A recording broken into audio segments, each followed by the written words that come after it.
जय गुरुदेव। श्री स्वामी विष्णु तीर्थ जी महाराज द्वारा रचित आत्म प्रबोध के पृष्ठ 53 से आगे। चित्त प्रसाद योग द्वारा मनोनिग्रह। मन को वश में करने के सामान्य और विशेष साधनों पर हम पहले लिख चुके हैं, परंतु मनोनिग्रह पर ही और लिखने की प्रेरणा होती है। इसका कारण यह प्रतीत होता है कि पहले कहे हुए साधनों से सर्वसाधारण जन लाभ नहीं उठा सकते, इसलिए कोई ऐसा साधन बताना चाहिए जिसका अभ्यास व्यवहारिक हो। बहुत सोचने पर यह बात याद आती है कि इस युग में लोगों का दुख दीनता जन्य चित्त का दौर्मनस्य ही प्रायः मन को चंचल करने का कारण है। इसलिए चित्त प्रसाद योग कुछ लिखना चाहिए। यह बात प्रायः सभी लोग भूल जाया करते हैं कि चित्त की प्रसन्नता स्वतः एक बड़ा साधन है जिससे चित्त शीघ्र ही एकाग्र हो जाता है। वास्तव में तो चित्त को दुखी रहना आत्महनन के तुल्य पाप है। विश्व के बड़े बड़े मनोवैज्ञानिकों ने यह मत दिया है, निरंतर दुख से खिन्न चित्त रहने पर एक दिन मनुष्य राक्षसी वृत्ति वाला बन जाता है। अर्थात चित्त की खीनता के बराबर दूसरा पाप नहीं है। ऐसा मनुष्य अपना शत्रु तो होता ही है, समाज का भी भारी शत्रु है और भगवान का भी प्रिय नहीं रहता। गीता अध्याय 12-13 में कहा है, यस्मान्नु द्विजते लोको लोकोन्न द्विजते च यः हर्षामर्ष भयो देगे मुक्तो यह स च मे प्रिय। अर्थात जिस मनुष्य से संसार को उद्वेग नहीं होता और जो स्वयं संसार से उद्विग्न नहीं होता, ऐसा हर्ष दुख और भय की उद्वेगों से मुक्त मेरा प्रिय है। इसलिए सदा प्रसन्न रहना चाहिए। आपके प्रसन्न मुख को देखकर मिलने वालों की भी प्रसन्नता बढ़ेगी और आपका मनोनिग्रह भी सरलता से सिद्ध होने लगेगा। व्यास जी योग दर्शन के भाष्य में लिखते हैं, प्रसन्नमेकाग्रम स्थिति पदम लभते, अर्थात प्रसन्न चित्त एकाग्र होकर स्थिर हो जाता है। भगवान का भी ऐसा ही मत है। गीता के अनुसार प्रसन्न चेतसो ह्याशु बुद्धि पर्यवतिष्ठते, अर्थात प्रसन्न चित्त मनुष्य शीघ्र स्थित प्रज्ञ हो जाता है। सुखों में तो सभी प्रसन्न रहते हैं, परंतु हम आपसे दुखों में भी प्रसन्नचित्त रहने को कहते हैं। यदि आप दुखों में प्रसन्न रहना सीख लेंगे तो दुख आपको दुख देना भूल जाएंगे। फिर आप दुखों को दुख ना समझकर उन्हें एक हॉकी का खेल समझेंगे। क्या यह संसार एक क्रीड़ा स्थल नहीं है जहाँ एक दिन जय का सेहरा सिर पर बांधा जाता है तो दूसरा दिन डॉक्टर की पट्टी। यदि अपनी जय में हम हंसते हैं तो अपने प्रतिद्वंदी की जय में क्यों रोते हैं?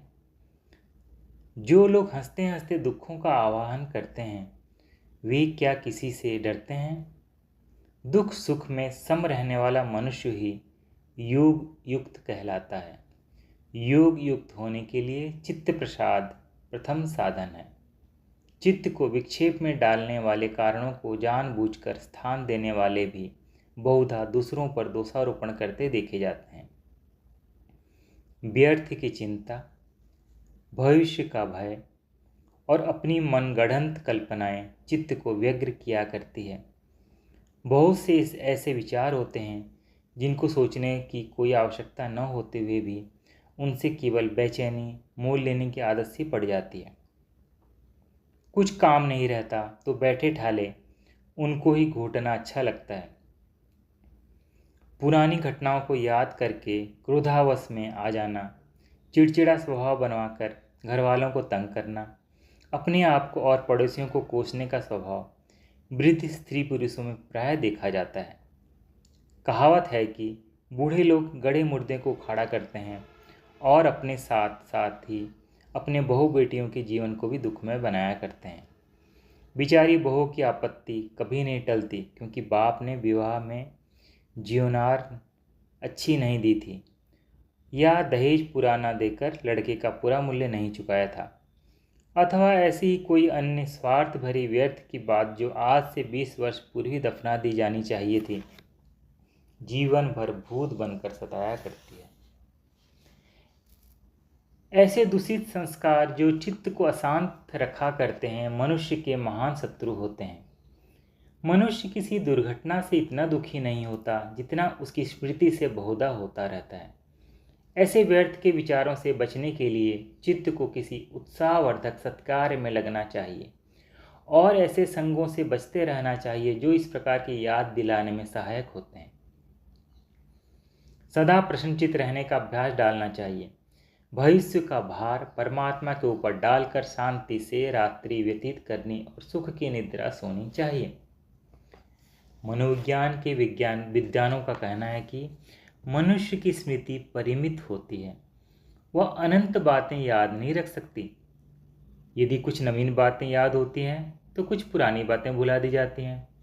इस नियम के अनुसार चित्त को रोचक लगने वाली आनंद, प्रेम, उत्साह आदि की सात्विक भावनाओं को जागृत करने वाली नई नई बातों को जानने तथा मनन करने से पुराने गंदे विचारों से पीछा छुड़ाया जा सकता है।